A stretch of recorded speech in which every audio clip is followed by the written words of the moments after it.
This is what you're doing right here as a chiropractor, amongst many things, when you apply physical medicine.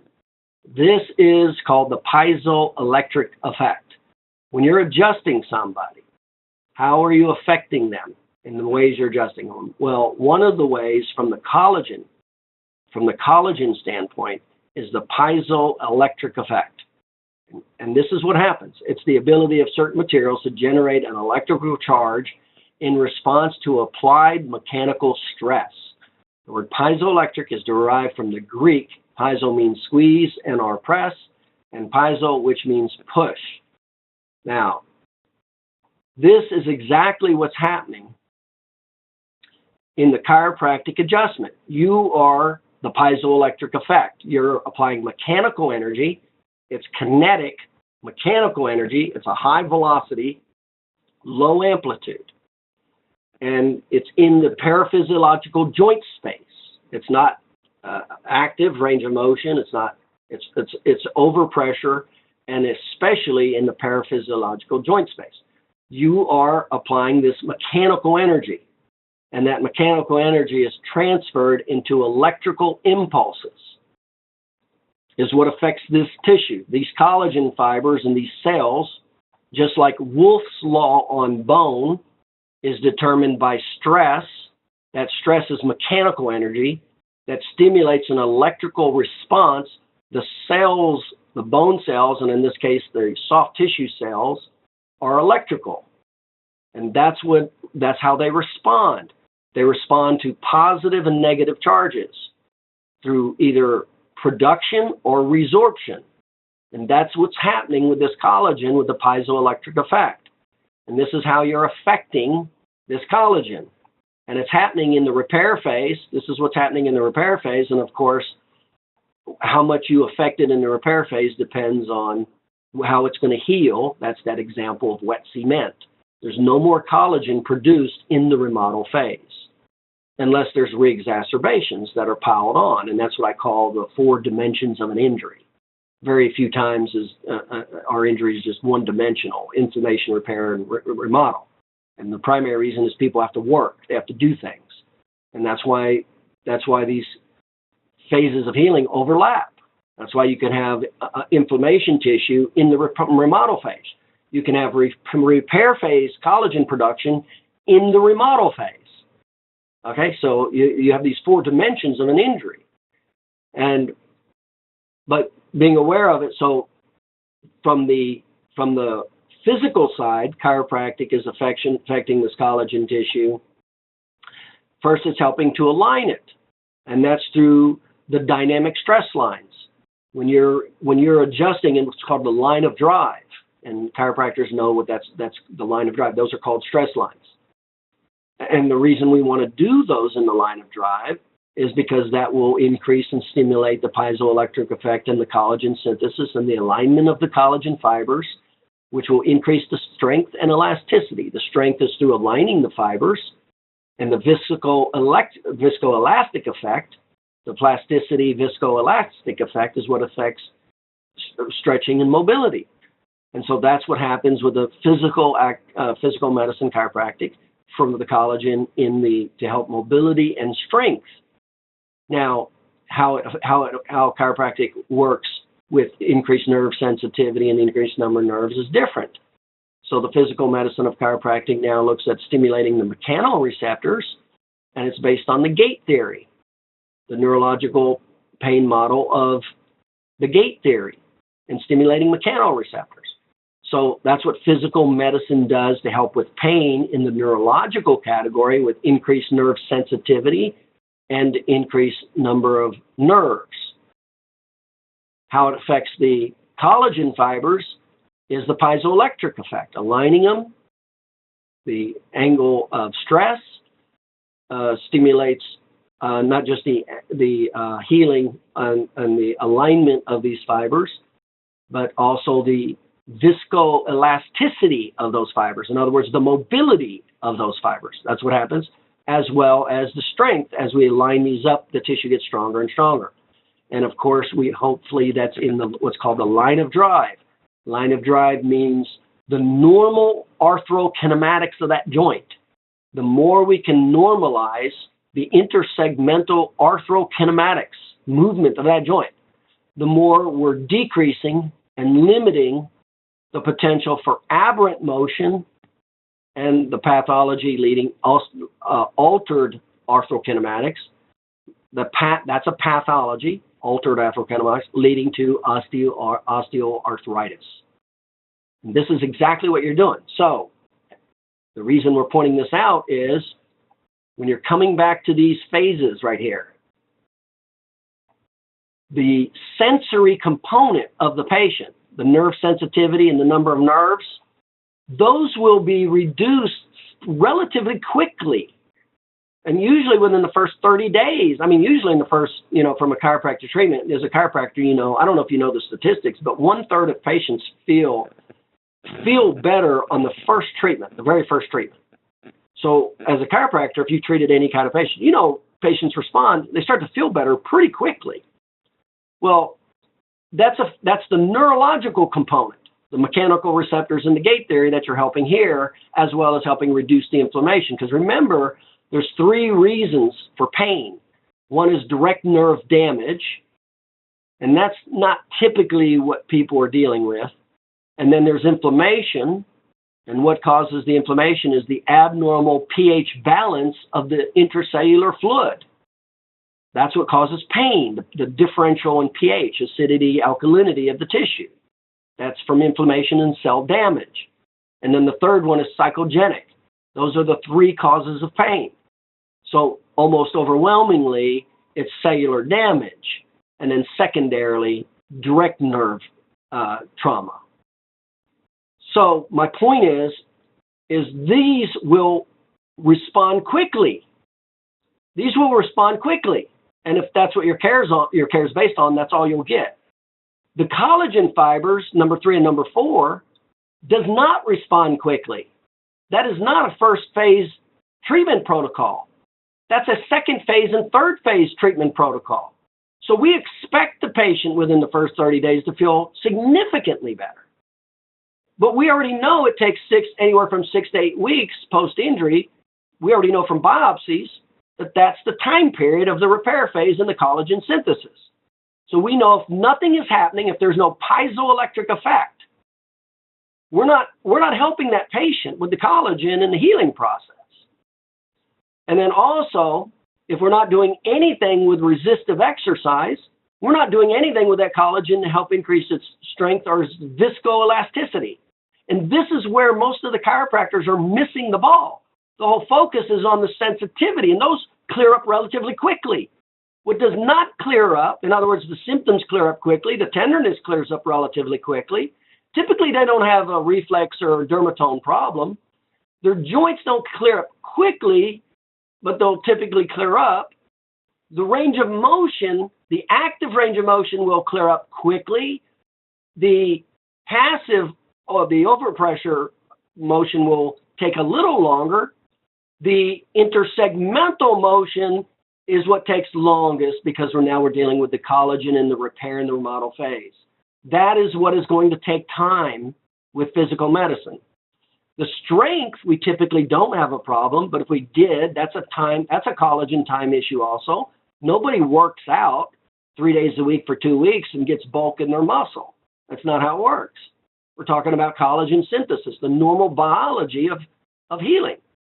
And the x-rays are just measuring. All we're doing with the x-rays is measuring the altered arthrokinematics. We're measuring the ligaments, the tendons, the fascia, the joint.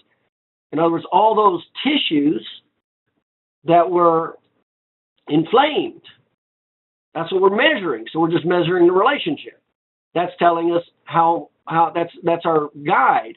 Now, one of the best tools, to be honest with you, it'd be great if we did the motion x-rays and we just did a computerized radiographic mensuration out of all the x-rays, and then we just totally based the care on that. Or not the total care, but the physical medicine part of the care. Because now we know how we're affecting, which joints we're affecting, where to apply the piezoelectric effect, and how it's responding. We can measure that. And this is what should be measured. This is what should be high emphasis. This is what will take the repair phase. This will not happen in the first 30 days. This will take 30 days to 90 days to affect that collagen strength and elasticity. And the same thing with the disc space. We're talking about collagen. The disc is, after water, it's collagen. And so we're talking about the exact same thing. And so this is where in the lumbar spine, we're going to look at left and right lateral bending, and we're going to look at coupling. And this is why we're paying attention to these intersegmental motions with lateral flexion and rotation, the spinous process. And this is where there's high emphasis. And this is the collagen that we're affecting in the repair phase of healing and the remodel with active therapy. This one you can see the bones are locked up. There's not, each segment's not tilting. So the active range of motion, this person, this lady has, I'm sure, totally normal active range of motion and right lateral bending, full. But intersegmental motion is totally messed up. There's no tilting at all here. There's some here. It's locked up here, but there's not a lot of movement between L5 and S1 anyway, but between L4 and L5 there should be. So there's some movement here. There's very little. Most of the movement is between L3 and L4. And so where most of the movement should occur, there's no movement. It's very locked up, and we have no rotation. All these spinous processes are just kind of right in the middle. Remember, in the neck and the lower back, the spinous process in the neck will go to the opposite direction. In the lower back, they'll bend into the same direction. So you have abnormal coupling here with right lateral flexion and rotation. Well, that's a collagen issue. That's what that is. That's a fixation collagen issue. So from a chiropractic standpoint, I would feel that a lot of times you'd have tenderness here and all that, but this is what caused, when this continues on, this is the process of arthritis right here. This is altered arthrokinematics. And this is a major biomarker. You should be putting a lot of attention in. It's the collagen phase. You should be directing the patient into this, because this is what's going to determine the long-term care of that patient. The long-term care meaning how they feel.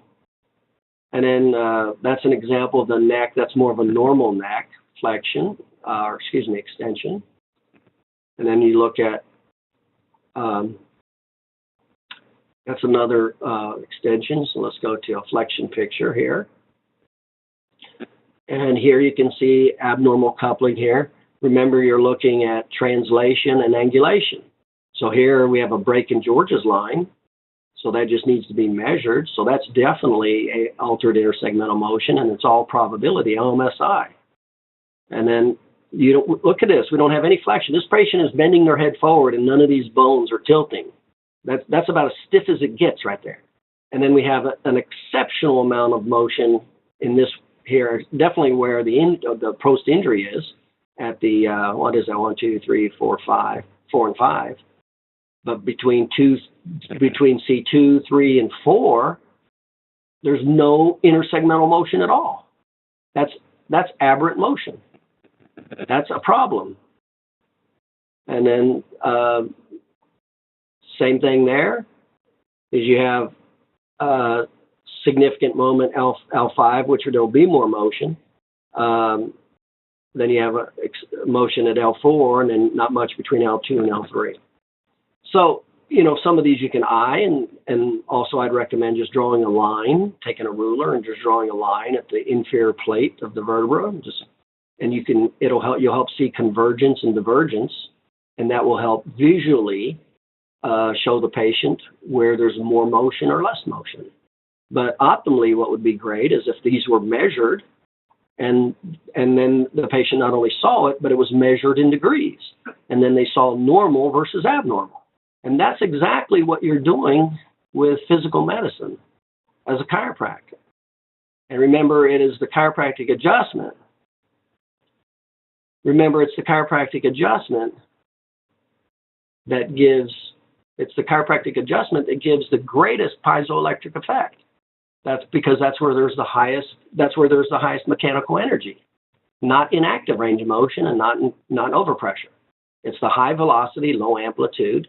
That's what affects the collagen the greatest. It has the greatest impact. And so these are some of the major components of, these biomarkers and what their treatment schedule should be based on. So let me return to this and do a little math. So remember what determines how the patient heals is how old they are, and how long they've had the problem. Those are the two largest factors that's going to determine the quickness of their healing. And so when we take these stages, let's go ahead and do a little numbers here. So we know in the inflammation phase, that's going to be 4 treatments, 72 hours inflammation. And we're being very generic here. Well, we know the repair phase is from 6 to 12 weeks. We know biologically that's when collagen is deposited.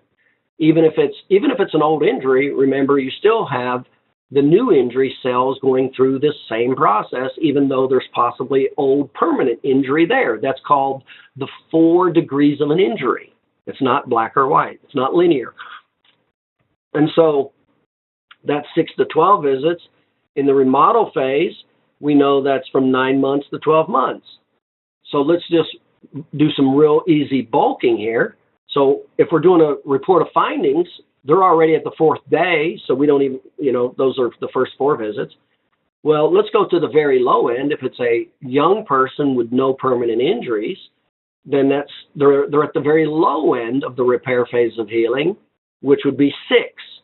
And then, of course, we would want to treat them 3 times for 6 weeks. Why? Because of the piezoelectric effect. It has to do with frequency. So if you're not applying the piezoelectric effect, there's no mechanical effect that's stimulating an electrical response to the collagen. You're seeing them twice a week in the repair phase. So it needs frequency. That's the physical laws. So that's 3 times a week for 6 weeks. So that would be 18 visits in the repair phase. And if we went to the low end on the remodel phase, because it's a young person with no injury, so let's just say once a month for 9 months. And all we're doing is bulking them. We're not going to say it's going to be 9 months of care. We're just bulking the treatments. So if that would be 9 treatments. So at the very low end, somebody who's normally healthy and young and no permanent injuries, the total visits would be 4 visits for the inflammatory phase, 18 for the repair phase, and 9 for some active therapy. Everybody should have some form of active therapy to affect the strength and viscoelasticity of that new inflammatory repair phase tissue. So you got 18, 4, and 9. So that's 31 visits. So the very low end, based on the physiology, is 31 visits. If we went to the high end, in other words, it was an older person and they had ongoing long-term injuries, then we'd go to the 12-week period. So if we said 3 times 12, that's 36 treatments. And if we said once a week for 9 weeks, 4 times 9 is 36. So if we added that up, for the total long end, that'd be 4 visits in the inflammatory phase, 3 times a week for 12 weeks in the repair phase. And then if it was at least once a week in the remodel phase, you're at 36 visits. So the high end, you're at 76 visits. So this is how, and this is, by the way, this is how I justified care. This is how I justified the need for care. This is how I documented care. This is how I never had to give money back to an insurance company. I don't remember ever having, especially a personal injury case, ever having them taken out from under my care. And this is why I never lost in court. This was the information, and this is why I did the therapeutic protocol I did. So if they were in the inflammation phase, my therapy, they were seen daily to reduce the pain and inflammation as fast as possible, and they were used pain-reducing and inflammation-reducing therapies, and I could explain what they were. And then in the repair phase, they were still some modification of pain or muscle, depending on the patient's exams and the SOAP notes. But that's when we would transition into more active therapies also, depending on how, their comfort level. As soon as they can move the full direction without pain, we start active therapy. And then, so I was able to explain what therapy I was using in the repair phase, and specifically chiropractic. And in other words, how it was affecting nerve sensitivity, increased number of nerves, the collagen mobility, or the collagen strength. And this is how I justified and explained the frequency of care, the therapeutic protocol, and the cost for treatment. And this is exactly what your care should be based on. And so it should not be based just on symptoms and inflammation. Those are going to be the first ones to leave early. And then you're going to leave this person with a permanent injury. So you're going to help their pain and inflammation. They're still going to be in the repair phase, but now you're not treating them because you don't have the belief system and you don't have the conviction and the confrontation to ask for time or money. And now next thing you know, this person's not getting the piezoelectric effect in the repair phase or the remodel phase. That collagen now is healing wrong. You have altered orthokinematics, and now you've just set them up for arthritis the rest of their life. That's what you have done. And so what I say is at least give all of the patients this information, whether you think they can afford it, not afford it, whatever. Give everybody the opportunity to make their own choice. And then you make it affordable for them. And because we will go to terms. It doesn't matter if it's 76 visits and $2,000 or $3,000. That's not the point. We will make it affordable. If it's $75 every 2 weeks or $150 every 2 weeks, we will make it. We will break down those terms and make it affordable. That is not the point. The care is the point. Matching their care with the biomarkers, and then comparing that into each of the phases of healing. And that's how you should approach your treatment protocol. That's what it should be based on.